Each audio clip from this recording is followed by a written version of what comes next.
কিশোরগঞ্জের করিমগঞ্জে প্রতিপক্ষকে ফাঁসাতে গিয়ে নিজের মেয়েকে হত্যার দায়ে বাবাসহ একই পরিবারের ৩ জনকে মৃত্যুদণ্ডের আদেশ দিয়েছে আদালত। একই সাথে দণ্ডপ্রাপ্ত আসামিদের প্রত্যেককে ৫০,০০০ টাকা করে অর্থদণ্ড দেওয়া হয়। অভিযোগ প্রমাণিত না হওয়ায় মামলার অপর আসামি মোসাম্মদ নাজমুন নাহারকে বেকসুর খালাস দেওয়া হয়। বুধবার দুপুরে কিশোরগঞ্জের সিনিয়র জেলা ও দায়রা জজ আদালতের বিচারক মোহাম্মদ নুরুল আমিন বিপ্লবের আদালতে এ রায় ঘোষণা করা হয়।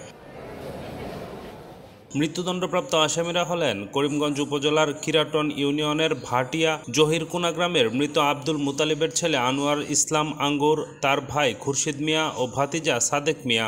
রায় ঘোষণার সময় মৃত্যুদণ্ডপ্রাপ্ত আসামিরা আদালতে অনুপস্থিত ছিলেন।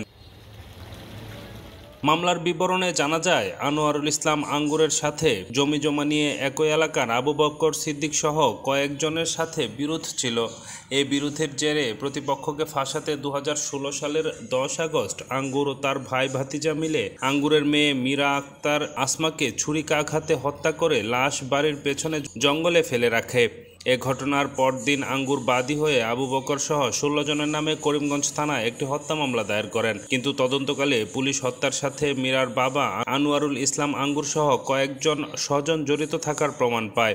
তাই হত্যা মামলার আসামিদের জড়িত না থাকায় ২০১৭ সালে আদালতে ফাইনাল রিপোর্ট দেওয়া হয়।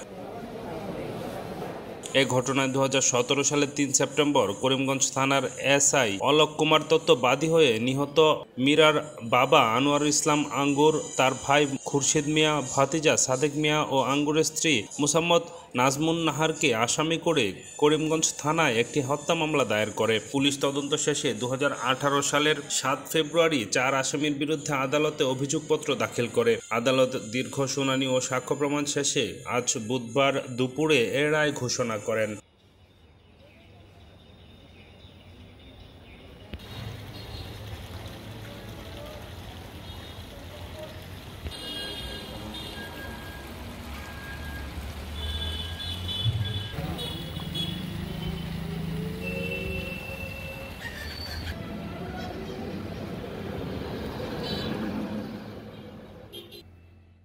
ডেস্ক রিপোর্ট, দৈনিক আকাশ জমিন।